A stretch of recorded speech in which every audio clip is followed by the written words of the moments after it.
Hi guys, Jake here with Bestline. Today we're going to be talking about storing your 2-cycle product for winter. The first thing we're going to want to do, as with anything, is perform a general checkover of the machine.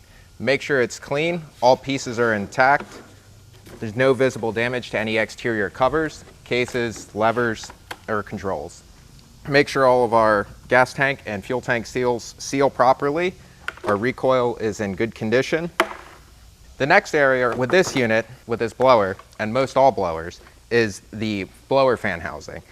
You can pop these open with your steel provided key and be able to visibly take a look inside of the blower housing. Please make sure the unit's off before reaching in or inspecting the area. With these blower fan housings, you can get a lot of debris caught in here that, if sat over wintertime, can cause damage to the blower fan housing or cause the blower fan to stick. It's especially important you follow this to prevent damage to the machine and yourself. Very similarly, other 2-cycle items like chainsaws and cutoff saws, we need to make sure the bar cover is clean, the bar is clean, the clutch drum is clean, or the belt drive on cutoff saws. So for most 2-cycle items, storing the unit is the same. Per Steel just recommends you drain the fuel into an acceptable container for storage. Steel does not want you to leave any fuel in the fuel tank that could cause damage or dry rot any of the seals in the fuel tank or the carburetor.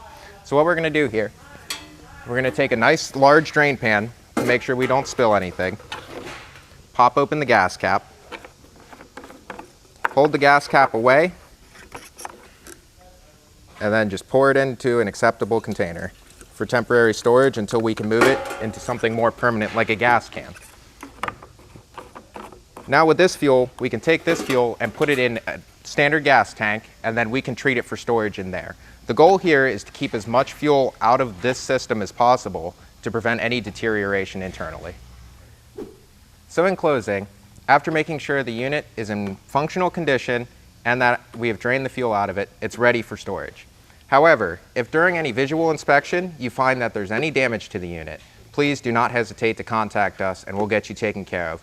Or for any of your winter prep procedures if you do not have the required materials to handle gasoline or store gasoline safely.